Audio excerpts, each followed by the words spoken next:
experience that probably many of you in the room have never heard before, or it may sound even polar opposite to some of your assumptions. And so I'm grateful that you're here and listening and willing to learn. And because this is a service club and we're all here to make the world a better place, part of that is understanding each other. And so I'm hoping that we can leave here with a better understanding about a community of people who are highly misunderstood. So one thing I do want to say before I start talking is that through my presentation, I'm going to be referring to my son with his current pronouns and name. You're going to see pictures of him, and he's going to look like a girl in those pictures. And so there's going to be a little cognitive dissonance in your mind, probably, if you hear me referring to a picture of someone who looks like a girl as a boy. But hopefully, if you can just keep an open mind, by the end that will all make sense. Just as probably if any of you, if I misgendered you, it would feel really uncomfortable. I try not to ever do that to my son, so that's why I don't switch pronouns halfway through or anything like that. So you can go ahead to the first slide. Well, I can, I think.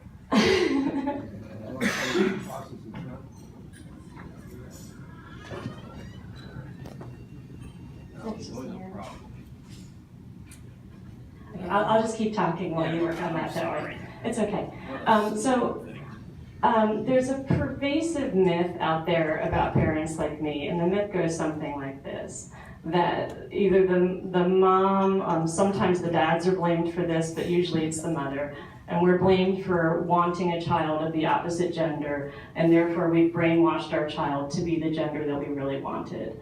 In reality, I don't think that ever happens. I mean, maybe there's a few cases, but I've talked to many parents of transgender children, and they've all had very similar experiences to me. I've actually never heard of that myth. I've never met a family that was true for. For me, I didn't know the gender of my child in my womb. I wanted to be surprised when the child was born.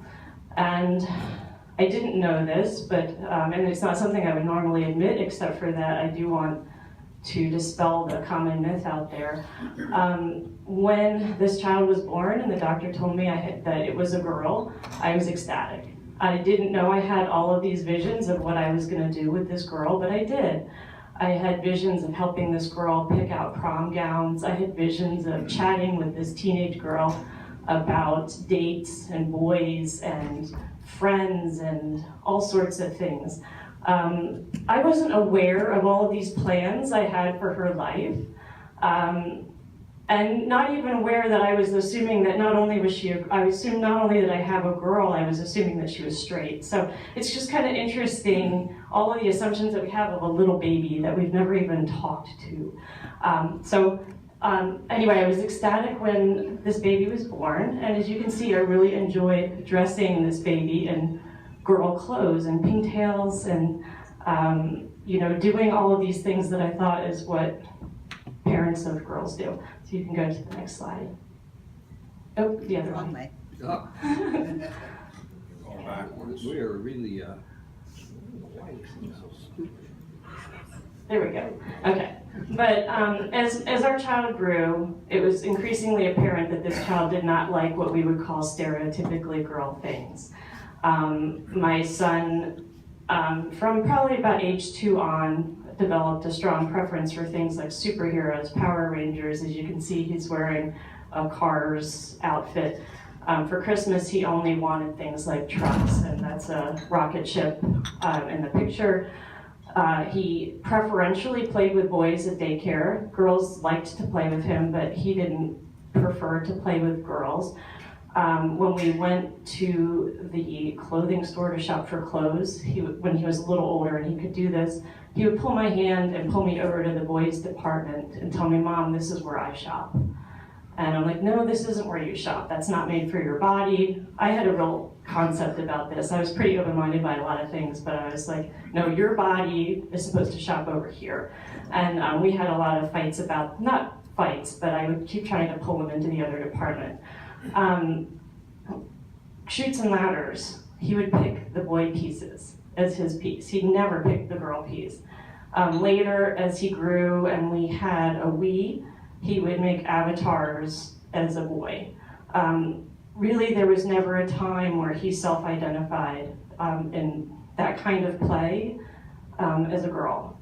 And I never saw anything odd about this. I just thought, oh, okay, I'm raising a tomboy, this is normal.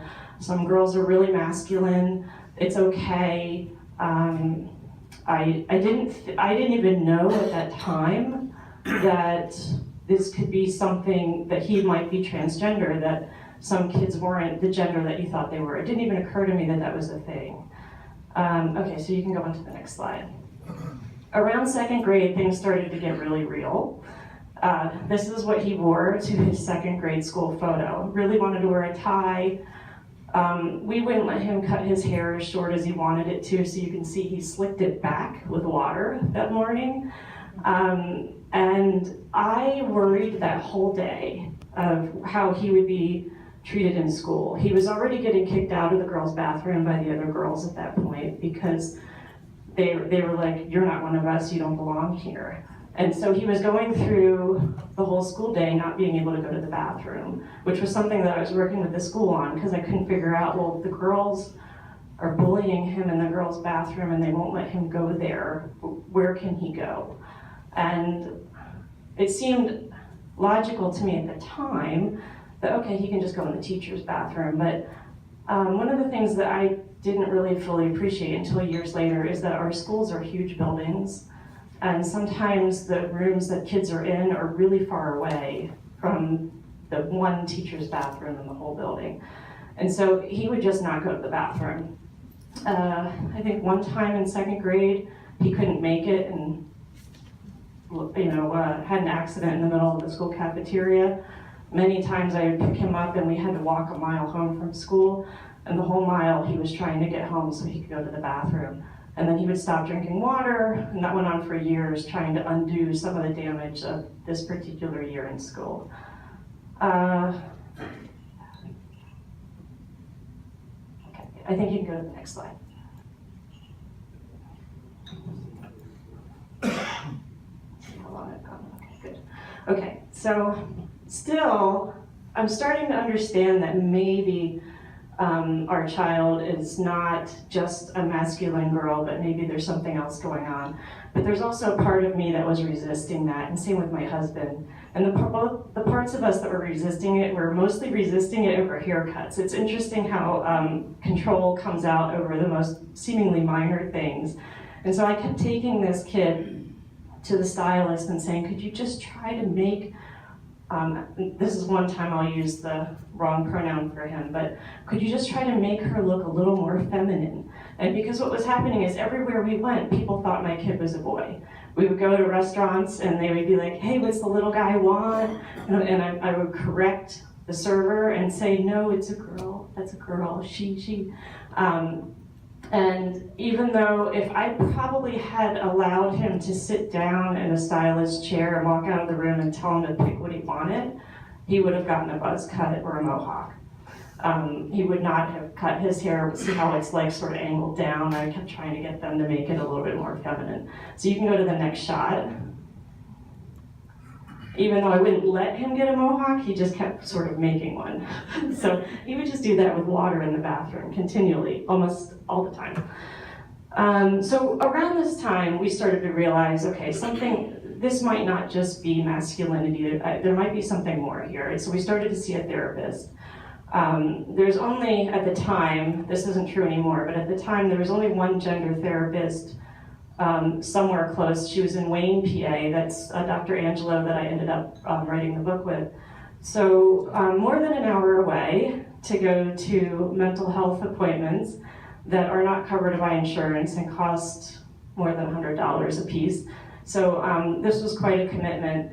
And she evaluated him. There's really no test that you can give a child and say, like a litmus test that says yes or no, your child's transgender.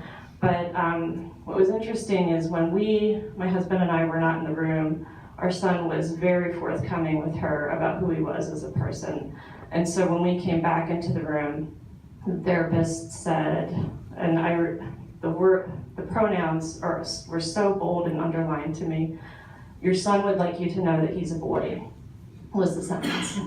And I was like, boy? And I kind of felt like I had been blindsided, even though all of the signs were there. I mean, they were so there until that point. There was never really a point where he ever expressed anything that I would call as girlness, like looking back on it. And she suggested that we transition him. And that's when you transition your child, you encourage them to just be who they are. And so you use whatever pronouns they're asking you to use and whatever name they're asking you to use. And in his case, I mean, he didn't really have to present any differently. He was already dressing pretty masculinely, but transition meant allowing him to have whatever haircut he, within reason. I've never let him have a mohawk, because I don't know that, I would have anyway, but allowing him to have his hair cut the way he wanted. I drove home from that appointment, and I had an hour drive. I didn't say any of this out loud, but I just thought, this is the craziest thing I've ever heard. Who does this? And I kept going over this and asking my friends about it and thinking, no, we can't do this. What if this kid changes his mind? I kept asking myself that over and over, and her answer was, well, then you just change back. I'm embarrassed to say that it took me 3 years to get on board with this.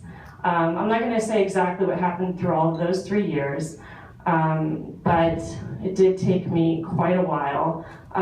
Two of the things that convinced me that it was time to do it was once we went to the Emmaus pool as an experiment. I told him, you can be whoever you want today. Today I will treat you, and to me it was kind of like role playing. And so he said, okay, today I'm gonna be Kevin. And he, for a while I remembered he was Kevin, and we're in the deep end of the pool. He's going off the diving board, and I'm treading water because he couldn't swim yet. Or I guess I didn't feel like he could swim confidently, and I'm waiting for him to catch him off of the diving board. And I'm like, okay, and I called him by his legal name at the time.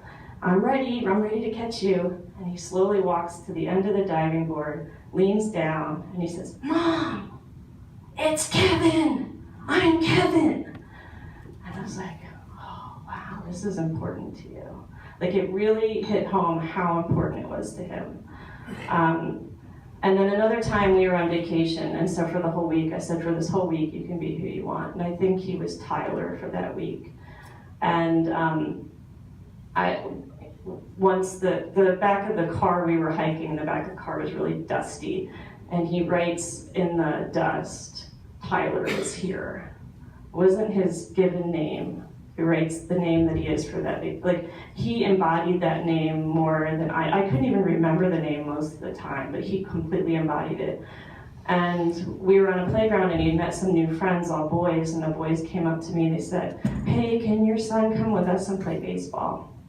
And I looked at him, and he had this look of terror on his face.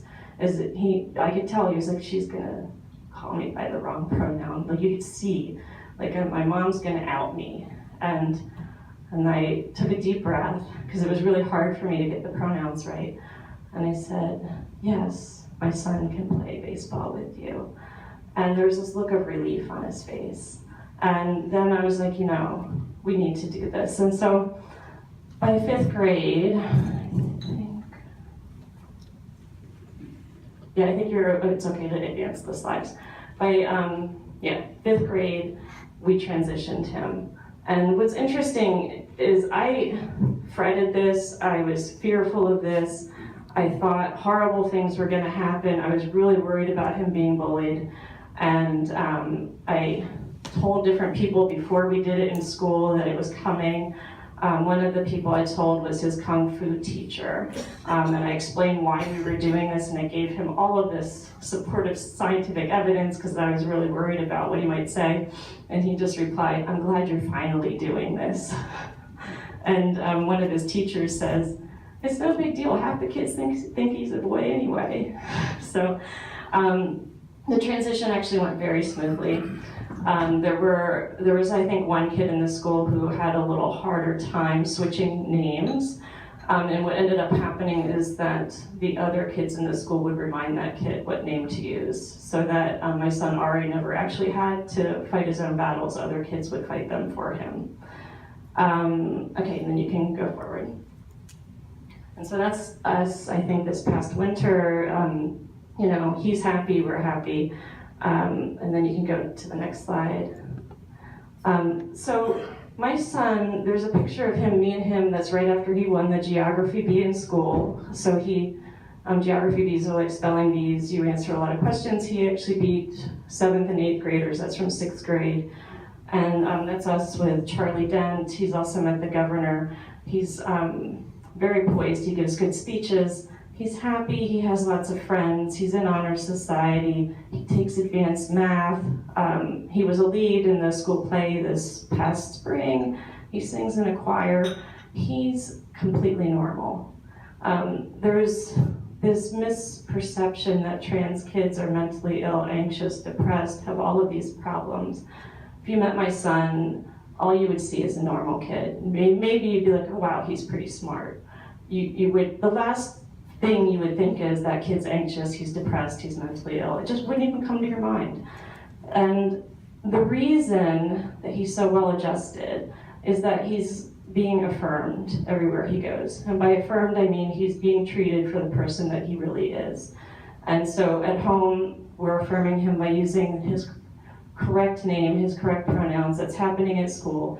He's picks out his clothes and doesn't worry about rules about what clothes he's allowed to wear and not allowed to wear. He just picks out clothes like the rest of us do every day.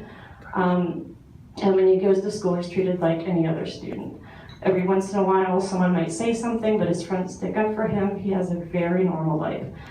That is complete opposite of how some other kids are treated.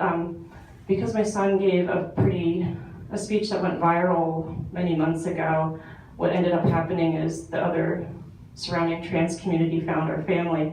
And so he met all of the other kids in the school who were really just blending in. Nobody even knew they were there, or we didn't. We thought he was the only trans kid in the school until he gave this speech, and then we found all the rest of the community. They often come over to our house and sleep over sometimes because they see our house as a refuge. And some of these kids show up and their parents drop them off calling them by a different name and different pronouns. Their parents might have a conversation with me about how their child's confused or they're going through a phase. And then the parents leave and the child will look at me with like a chip on their shoulder and be like, my name's Kevin. You know, it's not the name that the parents told me that it was. And one kid in particular, I don't know if I can do this, was standing like that almost the whole time, just like this. And I kept saying, are you cold? I'll get you a blanket, I'll get you a sweatshirt. Are you cold? No, I just stand like this. I don't know if anybody, can you think of why a child might do that? I think maybe some of the women in the room can. He was trying to hide his breasts. That's how he stands all the time, because he's so dysphoric about his breasts. This is a child who's not affirmed at home, who is being called by the wrong name, the wrong pronouns all the time. Because he doesn't have the support he needs at home, he's being bullied at school. And the kids at school are telling him he should just go ahead and kill himself.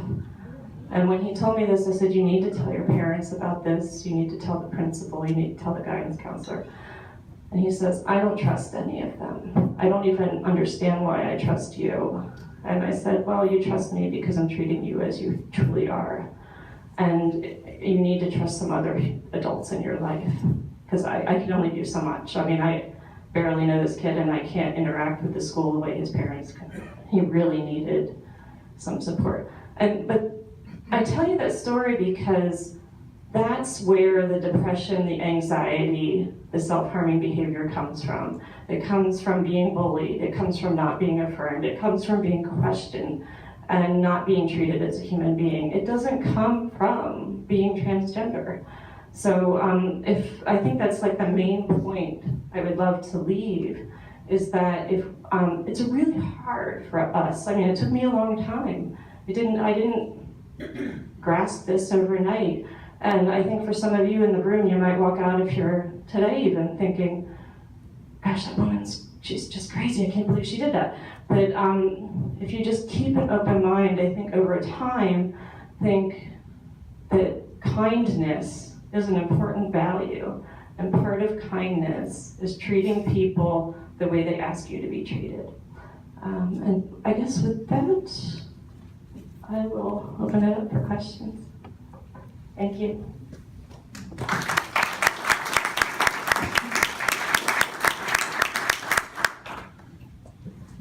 You're talking about how you worked through this. How did your husband and your extended family work through this? Yeah, my husband and I worked through it together, going to therapy together. He was maybe, I would say, a half step behind me in acceptance, but he's completely there now. I mean, and we both grieved in different ways. There is a very big grieving process with parents. You feel like this one child that you thought you had, like went away or ran away, was you grieve very deeply. But now he feels like he gained a son. I mean, he's ecstatic. He gets to go to baseball games with his kid and do all the things that he would have envisioned had the doctor said it's a boy. So we're together now. There were, in the very beginning, it was hard. Both of us were in this grief process, and we weren't in the same place of the grief process. Extended family, my side of the family, what happens is, like, it took my husband and I first, we got our minds around it, and then we start telling other people, and we think like they're gonna get it right away. And of course they don't, because nobody does get it right away. And then I would get frustrated, like my mom started asking me all the same questions that I originally had in my head, and I'm like, I've already gone through this, just read a book. And I would tell her to read a book. And then she did, and to her credit, became supportive very quickly. And the same is true with my husband's side of the family. We have lost a few friends over it. I feel like if someone's not going to treat my son like a human being, that they're not going to be a friend of our family. And I've been very firm about that one. Yeah. Hi, Alisa. Good to see you.